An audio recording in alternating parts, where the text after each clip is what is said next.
Muito bem, estamos de volta aqui para a segunda parte da nossa aula.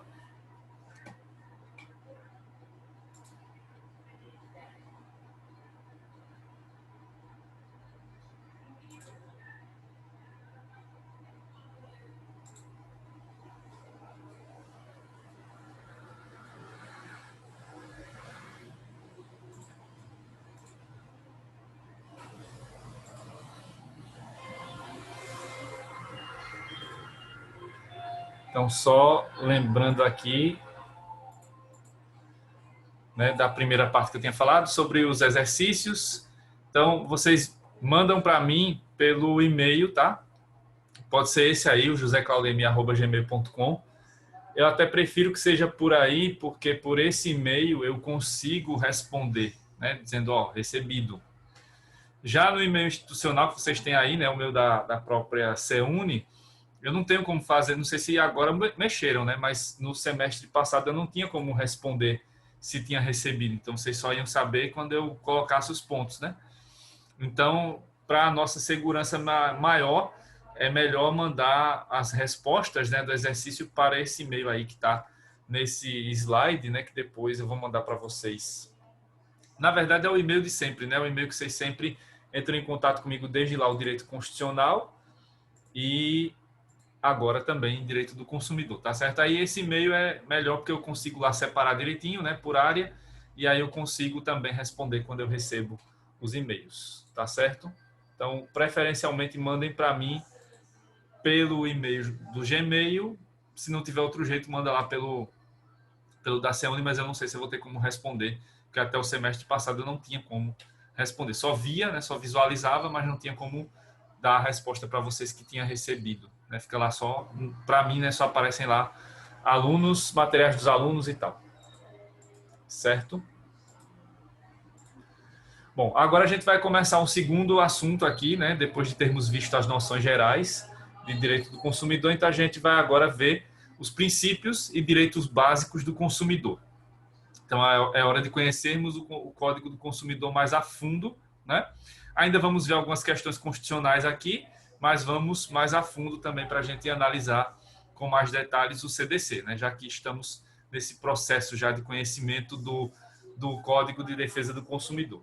Então a gente vai ver agora, né, nessa primeira parte do assunto, os princípios constitucionais e depois os princípios que estão no CDC, como eu falei antes do intervalo, né? O Código do Consumidor também tem princípios, como a Constituição tem, né? Então a gente vai ver princípios constitucionais, princípios do CDC, e no final do assunto a gente vai ver os principais direitos que nós temos como consumidores, né? Os principais direitos elencados ali no artigo 6º e no artigo 7º do CDC.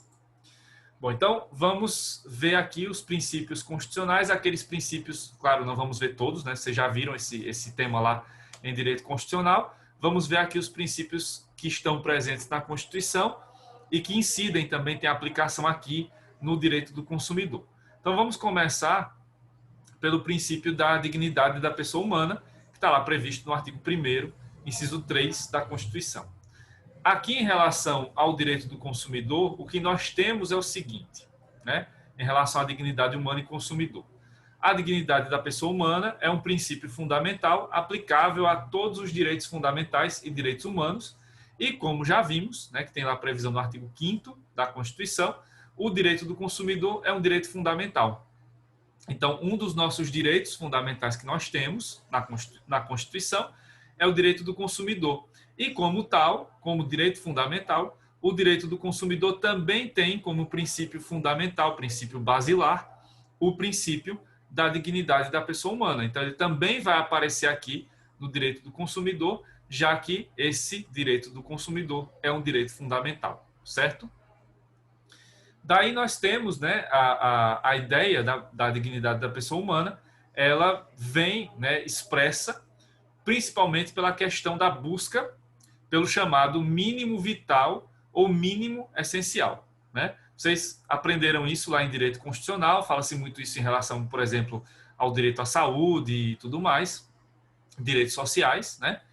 Dos direitos sociais para frente, né, vai se falar muito disso, porque o direito do consumidor, como a gente viu lá em Constitucional 1, ele entra na terceira dimensão, né, são os direitos também individuais, mas são direitos coletivos, direitos difusos e tal.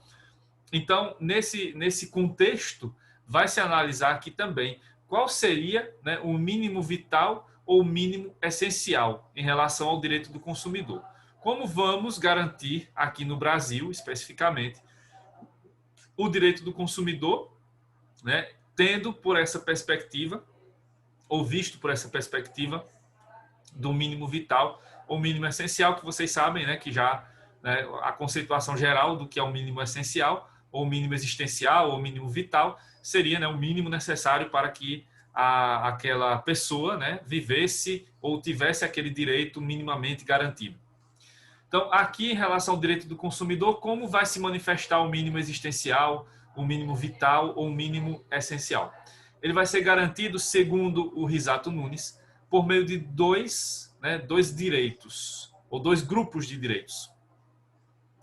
Primeiro, pelos direitos sociais. Então, a garantia dos direitos sociais em geral é a garantia de que o consumidor, né, vai ter ali os seus direitos minimamente respeitados. Então, você ter, né, o mantra dos políticos, né, nas campanhas que eles falam e nunca cumprem.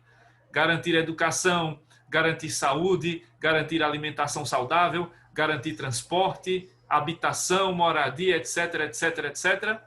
Isso representa, por um lado, né, quando esses direitos estão garantidos minimamente, que o consumidor terá também, né, os seus direitos próprios garantidos, ao menos do ponto de vista do mínimo necessário, né, para a sua sobrevivência digna.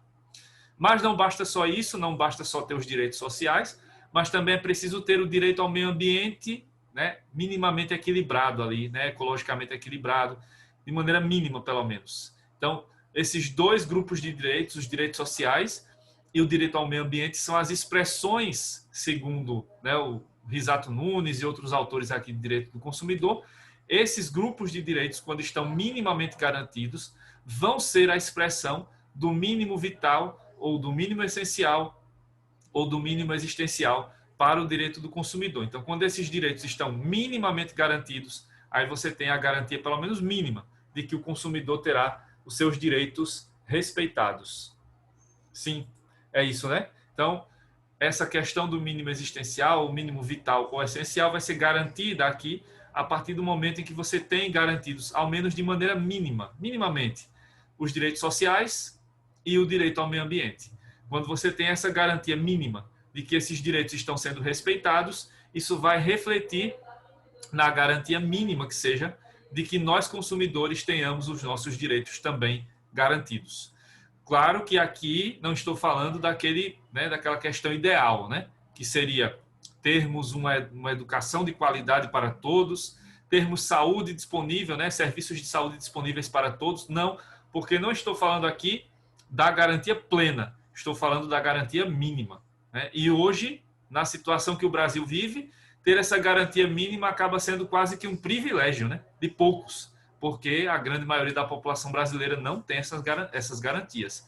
Isso, claro, vai refletir em que milhões de brasileiros também não terão seu direito do consumidor plenamente garantido, como a gente vai ver na sequência, né? Nos próximos princípios. Já na sequência, quando formos ver a liberdade, né? A gente já vai perceber que existe aqui a desigualdade, né? As desigualdades que o Brasil tem já vão se refletir na própria questão da expressão da liberdade para os consumidores. Mas já eu falo mais disso, né? Mas voltando aqui para a questão da dignidade da pessoa humana, esse princípio ele vai se manifestar aqui, né, justamente nessa busca, pelo menos, pelo mínimo essencial, existencial ou vital, que vai ser garantido a partir do momento em que você tem essas garantias a nível, né, de direitos, de que você tem a garantia dos direitos sociais, ao menos numa perspectiva mínima, né, e do direito ao meio ambiente. Se esses direitos estão minimamente garantidos, isso vai refletir na garantia mínima também que seja para que os nossos direitos como consumidores sejam respeitados, certo? Ficou alguma dúvida?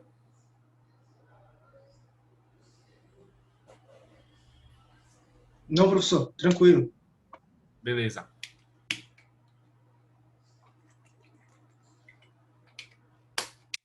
Então vamos passar para o segundo princípio constitucional, que é o princípio da liberdade. Para não dizermos que a gente só fala, né, de consumidor aqui e tal, não, a gente de vez em quando vai também falar do fornecedor. Nem que seja para falar mal, mas fala. Mas aqui não vai ser para isso, né? Nesse momento, não. Vamos falar de maneira não equitativa, mas de maneira, né, pertinente sobre os dois lados da relação jurídica, o fornecedor e o consumidor.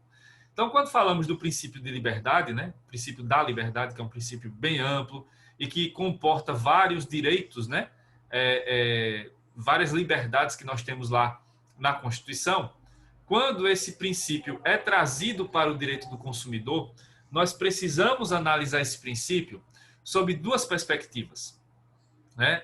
Pelos dois lados, pelo lado do fornecedor e pelo lado do consumidor, certo? É isso que a gente vai ver agora na sequência. Então, as duas perspectivas aqui são a perspectiva do fornecedor e a perspectiva do consumidor. Começando a ver a perspectiva do fornecedor.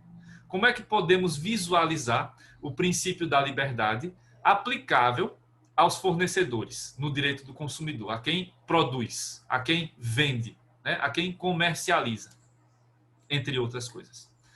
Então, com relação ao fornecedor, o princípio da liberdade está ligado ao livre direito de empreender e ao direito de escolher correr o risco do empreendimento, tá? Essas questões vão estar expressas em dois dispositivos, né, especificamente. No artigo 1º, inciso 4, que prevê lá, né, a livre iniciativa, né, como base para as relações comerciais no Brasil, empresariais. E o artigo 170, que eu já mencionei que tem um inciso lá que trata do direito do consumidor, né, e ele, como um todo, o artigo 170 trata da ordem econômica e social. Então, é a partir daí que vai aparecer para o fornecedor o princípio da liberdade.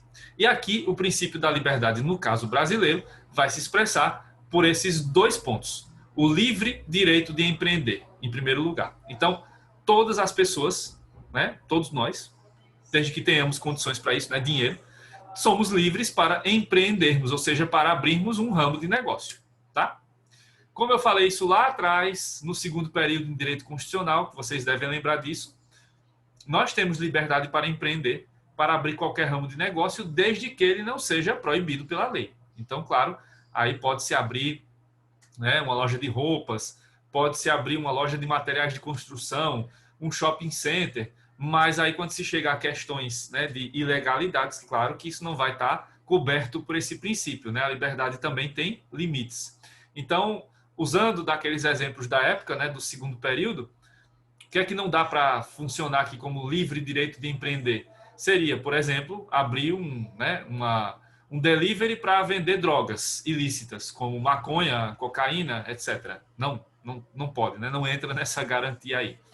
Outra questão seria, né, o estabelecimento, né, de um ramo de negócios de assessoramento e, inclusive, com a colocação de uma tabela, né, de um tabelamento de preços pelas vidas humanas. O que eu estou falando aqui é a vulga pistolagem, né? Então, abrir um negócio para matar gente não dá, né? Para ser pistoleiro não funciona. E o outro exemplo, né, que eu sempre dou lá nas aulas de constitucional, vocês devem lembrar, é o da casa de prostituição, né? Porque a prostituição, como atividade autônoma, é permitida, não tem proibição, né? E, inclusive, tem a garantia, até no direito do trabalho, vocês já devem ter visto isso, que existe até a questão da possibilidade de recolhimento e tudo mais. Então, já é uma profissão mesmo, né? Mas aí, no caso, se você tem lá, né, a figura da prostituta, que está dentro de um local, né, de um prostíbulo, e tem uma pessoa que ganha dinheiro com isso, cafetão, cafetina, aí você entra no crime, né, que vocês já viram isso, do rufianismo, então não entra, não é uma situação permitida. Então aqui, claro, tem os limites, né? Então, desde que não seja algo proibido pela lei, você está livre para empreender, né? Isso faz parte da questão da livre iniciativa, né? A livre iniciativa é a principal expressão aqui da liberdade para os fornecedores, né? E aí, claro, se você vai escolher o seu próprio ramo de negócio, se você opta por ser um empreendedor, um empresário, e vai escolher livremente seu tipo de negócio, logicamente você vai ter que medir ali os prós e os contras e vai ter que avaliar os riscos né, de seguir com aquele caminho. E isso, claro, né, é um direito seu também de escolher correr o risco do empreendimento. Todos os empreendimentos, todas as categorias de empreendimentos vão ter riscos. Isso aí é inegável. Algumas terão mais risco, outras menos, mas todas terão. O que importa é que o fornecedor já tem que estar ciente das suas responsabilidades e das possibilidades que terão, né, que existirão ali no exercício dessa atividade. Então, além dos bônus que ele vai ganhar com seus lucros e tudo mais, virão os ônus, que serão resultantes, decorrentes da responsabilidade que ele tem, né, pela gerência, né, por gerir o seu ramo de negócio. Então, em relação ao fornecedor, existe essa liberdade, né, que é a expressão da livre iniciativa aqui. Então, todos nós somos livres para empreendermos, desde que a área de negócios que escolhamos, né, para ser a nossa área ali de atuação não seja proibida pela lei. E se for regulamentada, temos que seguir as normas regulamentares estabelecidas pelos poderes públicos. Isso é inegável também, né, incontestável. Aí, diante disso, você vai escolher livremente qual é a sua área, o seu ramo de negócio, né, desde que não seja ilícito, certo? Então, do ponto de vista do fornecedor, esse é o princípio da liberdade, aqui no direito do consumidor. É dessa maneira que esse princípio se manifesta, né, em relação ao fornecedor, certo? Já em relação ao consumidor, né, o outro lado da história, o outro lado da moeda, aí nós temos o princípio da liberdade sendo expresso aqui a partir da ideia do livre direito de escolher. Então, em relação ao consumidor, o princípio da liberdade está ligado ao livre direito de escolha, ao livre direito de escolher, tá? Mas aqui também existirão limites para o consumidor, né? Por quê? Temos aí, como eu já falei na aula passada, né, pelo menos uma impressão que nós temos, é que nós temos uma ampla liberdade de escolha dentre vários produtos e serviços que estão à nossa disposição no mercado. Como eu já falei na aula passada, é uma falsa impressão, né, uma primeira impressão, mas que hoje já não é tão variável, já não é tão variado assim quanto era antes, né? Então, hoje, por conta das holdings, você tem aí várias marcas que pertencem a uma mesma empresa, ao mesmo conglomerado. Então, né, hoje o que a gente tem mais é uma ilusão, né, de variedade, de opções e tal, né, porque não temos tantas opções assim, não. E além da questão de termos essa restrição de escolhas, justamente porque existem menos, né, marcas concorrentes, existe a outra questão que tem sido um impeditivo cada vez maior, quando você tem situações de crise econômica, como é a situação atual vivida pelo Brasil, né? Pelo mundo, na verdade, né? Porque já vivíamos uma crise ali, né? O Brasil já vive uma crise desde 2014, 2015, de lá para cá a gente não conseguiu mais sair do lugar, né? Mas do ano passado para cá as coisas pioraram com a pandemia, né? Com essa questão do auxílio emergencial, né? Que demorou para ser aprovado lá no ano passado. Quando foi aprovado, foi uma luta, né, para conseguir manter o valor dos R$ 600. Depois baixou o valor para 300. Agora a gente está nesse vácuo, né? Alguns meses sem as pessoas que, né, eram beneficiárias do auxílio sem receber, agora vão voltar a receber mais valores bem menores. Então, que os iniciais. Então, você tem toda essa discussão. Taxas de desemprego recorde, né? Então, a crise está instalada, né? E o crescimento econômico que o Brasil mostra que tem, né, é um crescimento irrisório, né? Como foi mostrado hoje, né? Quem assistiu aos jornais hoje viu isso, né? O setor de serviços cresceu 0,6% em relação a dezembro do ano passado, tá? Mas a queda acumulada é de mais de 8%, né? Só no início da pandemia, o setor de serviços, que é o setor que é responsável hoje por 75% do PIB brasileiro, teve uma queda de 21%, um tombo gigantesco, né? Então, como se recuperar disso se não estamos conseguindo nos recuperarmos economicamente? Porque a promessa do atual governo era: vamos salvar a economia, né? Houve a opção do governo de tentar salvar a economia às custas da saúde do povo. Nem depois de um ano, né? Aqui no caso nosso de Alagoas já estamos completando praticamente um ano, né? Das medidas de restrição, né? Do seu início, nem se salvou a economia e já perdemos quase 270 mil vidas, né, no Brasil. Então, a estratégia foi um desastre, né? A estratégia tem claras nuances, né, de busca pela morte mesmo e não de preservação da vida. E isso vai refletindo justamente nas escolhas, que vão sendo cada vez mais escassas, que vão sendo cada vez mais restritas. Por quê? Para que você possa exercer a sua liberdade de consumo, você precisa ter dinheiro para isso, né? Sem dinheiro você vai consumir o quê? Nada, né? Então, aí o Risato Nunes apresenta esse binômio, o querer mais poder, que é a escolha com possibilidade de aquisição. Querer, todos nós queremos, né? Adquirir produtos, consumir produtos e serviços, todos nós queremos. Mas aí vai uma grande distância entre o querer e o poder, né? O poder aqui vem do poder aquisitivo mesmo, de ter dinheiro para conseguir comprar aquele produto ou aquele serviço. Até alguns anos atrás, o querer e o poder estavam relacionados, né, antes da crise econômica, né, que a gente ainda não escapou dela e está piorando. Então, em períodos de bonança, né, os brasileiros, em geral, tinham aqui as opções entre diversas marcas, né, e tinham dinheiro, né, a classe média, até as pessoas mais pobres, tinham dinheiro para até escolher algumas marcas, né, de produtos e serviços. Hoje, né, a escolha é entre comer e não comer para muita gente, né? Por quê? O desemprego assola o país, né, e muita gente depende do auxílio emergencial. Esse auxílio foi cortado, né?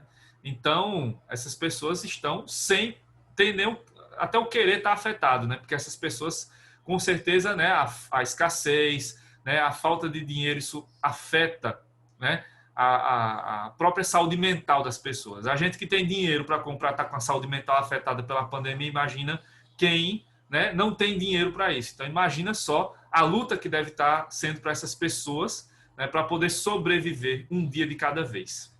Então, até o querer, né, a situação já é tão grave no Brasil, né, da volta à pobreza e tudo mais, que até o querer está sendo afetado aqui, né? Então, as possibilidades de escolha são cada vez mais raras e são cada vez mais escassas, né? E isso representa, quando é devidamente atendido, a expressão do princípio da liberdade. Então, você tem liberdade aqui, né, do ponto de vista do consumidor, quando você pode, né, e você quer e pode, né? Então, você tem o querer e o poder. Então, você quer comprar algo, quer adquirir algo, e tem dinheiro para isso, tem poder aquisitivo para isso. Beleza, aí você vai poder exercer o seu direito livre de escolha, né? A escolha com possibilidade de aquisição. Mas o querer apenas não basta, né? Porque tem que ter o poder aquisitivo. E é isso que está faltando para milhões de brasileiros nesse momento, por causa do desemprego, né? Da volta da fome, da volta da miséria, da volta da pobreza, né? Então, isso é outro ponto a ser destacado em relação ao consumidor, é altamente relevante, porque quanto mais poder você tiver, poder aquisitivo, maiores serão as suas possibilidades de escolha, né? E quanto menos poder aquisitivo você tiver, menores serão as suas possibilidades de escolha. E em situações extremas, como a que muitos brasileiros estão vivendo, de extrema pobreza, de miséria, até o querer vai sendo afetado, porque até as vontades vão sendo afetadas, porque a preocupação maior deles é de comer, de conseguir a próxima refeição e de sobreviver um dia de cada vez. Então, até isso está voltando a aparecer aqui, né, que tínhamos, segundo dados da própria ONU, né, tínhamos até alguns anos atrás erradicado a fome, né? Tinha gente passando fome, claro, mas em níveis bem menores do que em outros anos, mas agora já voltamos ao mapa da fome e cada vez as coisas vão piorando, né, por conta do aumento do desemprego e da falta de perspectiva de melhora da economia brasileira, já que o governo atual nem salva vidas e nem salva a economia. Resultado, seguimos afundando, rumo ao abismo. Então é isso, né, em relação ao princípio da liberdade. Só, né, concluindo aqui o que eu tinha falado, né, corroborando o que eu falei. Então, para o consumidor, o oposto da liberdade é a necessidade, justamente a falta de, né, a escassez de.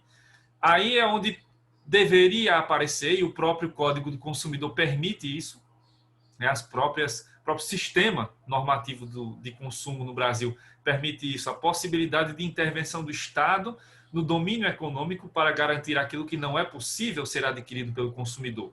É aí que entram políticas que já existiram em outras épocas de, por exemplo, conceder cestas básicas para as pessoas que não tinham condições de comprar, né, feijão, arroz, ali o básico, né? Hoje fala-se da renda mínima, né, da renda básica ou do auxílio emergencial, justamente para que se adquiram esses bens básicos, né, os itens básicos para a sobrevivência. Então aí vem, por exemplo, distribuição de produtos e serviços gratuitamente ou a preços abaixo dos preços de mercado.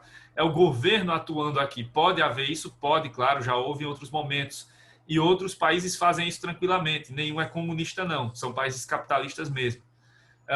Então, o governo compra esses produtos, né, a preços ali, né, de venda na ponta ali, né, na verdade, com o primeiro produtor, e vende esses produtos a preços abaixo dos preços de mercado ou dá de graça mesmo, né? Doa para as pessoas mais necessitadas. Ou vai estabelecendo restrições ou determinação de preços máximos, tabelados ou não, para a venda de determinados produtos ou serviços. Aqui no Brasil tem se convencionado já há muitos anos que não se deve fazer tabelamento de preços, né? Justamente pelo que eu falei na semana passada, né? Que foi a herança maldita lá dos governos Sarney, né, principalmente do governo Sarney, que tabelou preços e dava super errado. Então, não se faz tabelamento de preços, mas às vezes pode-se fazer controle, restrições, né, sobre a venda de determinados preços, ou melhor, de determinados produtos, como ocorre mesmo hoje, até mesmo hoje com venda de medicamentos, né, que tem um valor de aumento, né, uma taxa de reajuste prevista, né, em análise ali governamental, anual. Então, tem uma série de questões relacionadas a isso. Planos de saúde, né, que tem aumentos autorizados pela Anvisa. Então, você tem ainda hoje, né, mesmo sem tabelamento, mas você tem algumas restrições, alguns ramos, né, de negócio e algumas áreas, né, de fornecimento aqui de produtos ou serviços. É possível isso, né? E se você não pode distribuir serviços ou produtos gratuitamente, pode fornecer meios para que isso aconteça, né? Já há muito tempo que você tinha lá atrás, nos governos já do FHC, né? Você tinha lá vários modelos, né? O Vale Gás, o Bolsa Escola e tal, né? Que eram justamente para tentar garantir a pessoas mais pobres acesso a bens básicos, itens básicos. Depois junta-se tudo, né? Nos governos petistas e forma-se o Bolsa Família, que até hoje tem esse nome, né? E ali também vai se buscando fornecer o dinheiro para que essas pessoas tenham acesso aos itens básicos. E assim vai, né? Então, garantir renda mínima para as pessoas que mais precisam é necessário justamente para que essas pessoas possam, né, suprir as suas necessidades básicas, já que o oposto da liberdade é a necessidade, né? E as pessoas com necessidades vão ter a sua liberdade tolhida, né? Porque não vão poder exercer o binômio lá, querer mais poder, certo? Então, é isso que traz aqui, né, a expressão máxima, digamos, do princípio da liberdade aplicado ao direito do consumidor, tanto na perspectiva do fornecedor, quanto na perspectiva do consumidor. Certo, gente? Até aqui alguma dúvida?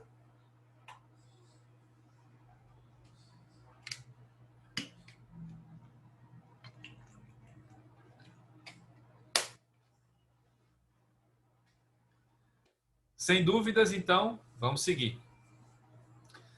Bom, aqui temos o princípio da igualdade, mais uma vez, o princípio constitucional. E aí, lembrando, né, eu já falei disso, então aqui eu vou passar mais rapidamente por essa parte, porque aqui, né, no direito do consumidor, sempre temos a igualdade material junto com a formal, né? Então, o sentido material somado ao formal, para que se concretizem os ideais de justiça e equidade. Deve-se levar em consideração que a maioria dos consumidores brasileiros é pobre, como eu acabei de falar, né, relembrando, mas não é por isso que será aceitável que produtos e serviços devam ter baixa qualidade, certo? Então, o importante aqui a ser destacado é que deve-se dar igualdade de condições para que os consumidores possam ter acesso a produtos e serviços, tá? E o ideal é que, né, não tenhamos diferenças entre produtos direcionados aos pobres e produtos direcionados aos mais ricos. Isso seria o ideal, no mundo ideal.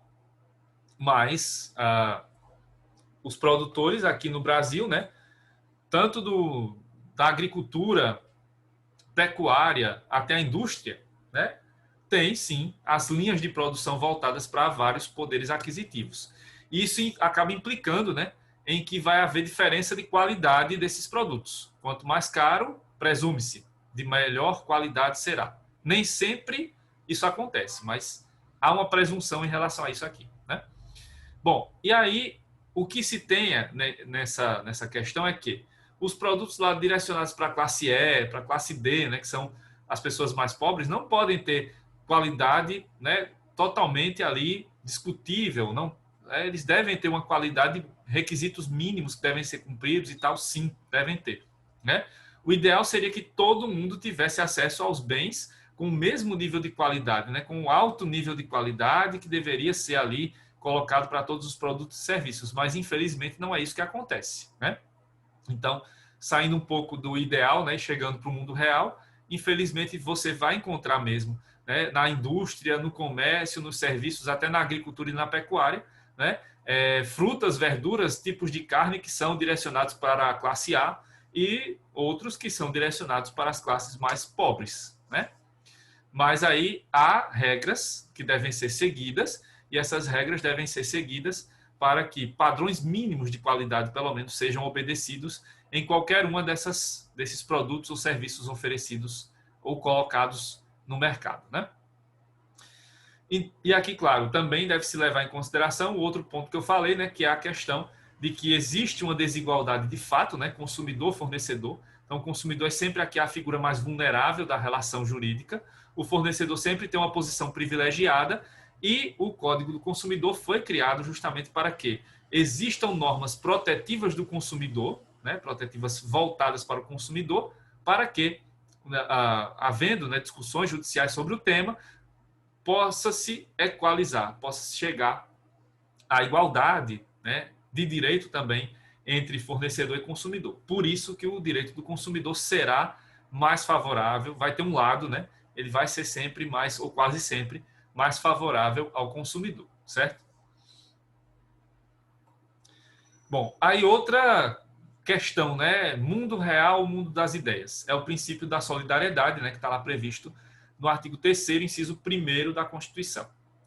Bom, o princípio da solidariedade, ele representa muito mais uma questão ética do que algo que efetivamente está sendo cumprido no direito brasileiro.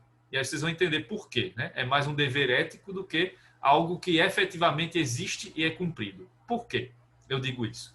Bom, porque o princípio da solidariedade representa o dever ético de assistência entre as pessoas na medida em que estas são partes do todo social. Na verdade, deve-se considerar que na sociedade, cada pessoa possui um papel específico segundo a ideia de divisão social do trabalho. E que, por isso, todos devem exercer o dever de solidariedade para que as necessidades de cada um sejam supridas pelo trabalho e pelo consumo de bens, produtos e serviços necessários à sobrevivência e convivência das pessoas em sociedade, respeitando-se a dignidade da pessoa humana. Então, veja, tem uma série de palavras-chave aí, tem uma série de questões que deveriam ser obedecidas, né? Resumindo, trocando em miúdos, né, o princípio da solidariedade vai representar esse dever ético, né, de assistência entre as pessoas, que passa por uma série de situações, né, possíveis aqui. Bom, do lado do fornecedor, de sempre, né, agir com boa fé, de sempre produzir, né, e colocar ali disponível para o consumidor os melhores produtos, os melhores serviços, de dar ao consumidor informações claras, objetivas, né, de tirar as possíveis e eventuais dúvidas do consumidor, falando sempre a verdade, sendo sincero, né, e em caso de dano, né, assumir sua responsabilidade, cumprir sua responsabilidade e indenizar o consumidor no que for necessário. Isso seria o dever ético para o fornecedor. É muito mais um dever para o fornecedor aqui do que para o consumidor. Mas nós, consumidores, também temos deveres éticos, né? De agirmos de maneira proba, de maneira ética. E aí você, por exemplo, né, vamos ter as possibilidades lá de troca de produtos e serviços. E aí muita gente acha que pode trocar um produto, né, porque não gostou dele, né? Ah, eu não gosto dessa tinta porque a cor não é legal. Eu não gosto dessa camisa porque essa cor não caiu bem comigo, então vou lá trocar. tem algumas lojas que vão trocar, né? Outras não. E aí muita gente se pergunta, ora, por que algumas trocam, outras não? Primeiro, esse não é um direito do consumidor, né? Nós não temos esse direito de trocar algo porque não gostamos, né? Até tem o direito de arrependimento, mas ele não vale para todas as relações. E esse arrependimento de não gostar, o mero não gostar, não significa que seria um arrependimento geral, né? Aplicável aí para essas situações. Então, só o fato de não gostar daquele produto não dá o direito para a gente de trocá-lo. Algumas lojas vão fazer isso em acordo, né? Então, por questões dela própria, né? De própria política de atendimento ao cliente.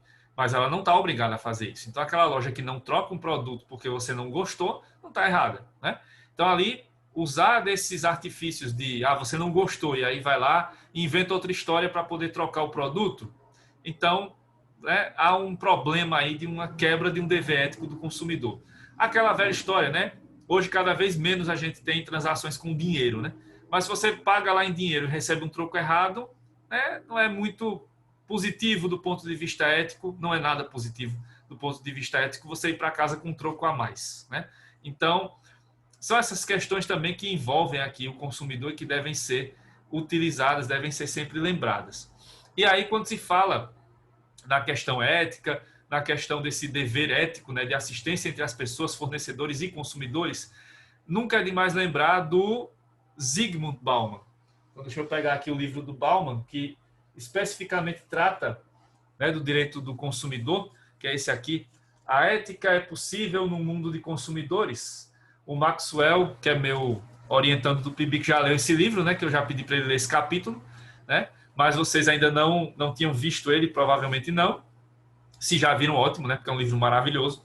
E aí, vale lembrar aqui, né, de uma passagem do Bauman, especificamente no capítulo 1, que oportunidades tem a ética no mundo globalizado dos consumidores. E aí, ele vai tratar o Bauman, né, da questão do consumismo, né, que é uma vertente aí bastante forte hoje na nossa sociedade, né? Nossa sociedade é consumista. E ele vai dizer, né, que essa sociedade não combina, né, com o afeto, não combina com o carinho, não combina com esses sentimentos, né, que podemos nutrir uns pelos outros. Isso dificulta justamente o exercício desse dever ético, né, de assistência entre nós, entre as pessoas. Então, lê só esse trechinho aqui para encerrar a aula de hoje, né? Então, segundo Bauman, aqui na página 60 do livro dele, né, a possibilidade de povoar o mundo com pessoas mais carinhosas e a induzi-las a dar mais carinho não figura nos panoramas pintados na utopia consumista. As utopias privatizadas dos cowboys e vaqueiras da era consumista demonstram, em vez disso, um expandido espaço livre, livre para mim mesmo. Claro, uma espécie de espaço vazio do qual o consumidor líquido moderno, inclinado a apresentações solo e apenas a elas, nunca tem o suficiente. O espaço de que os consumidores líquidos modernos necessitam e pelo qual ouvem recomendações de todos os lados para lutar só pode ser conquistado pela expulsão de outros seres humanos, em particular os tipos de homem que se importam com os outros ou podem precisar que alguém se importe com eles. Então, de certa maneira, a ética consumista, ou a falta de ética, né, do consumismo, traz em si, né, marcada esse individualismo exacerbado que estamos vivendo hoje e que tem prejudicado justamente essas nossas relações interpessoais. Então, deixo esse ponto para vocês refletirem aí e na próxima semana a gente continua a ver os princípios constitucionais. Certo, gente? Boa noite. Até a próxima semana. E não esqueçam de fazer o exercício. Boa noite, professor. Boa noite, professor. Obrigado. Boa noite, professor. Tchau, tchau.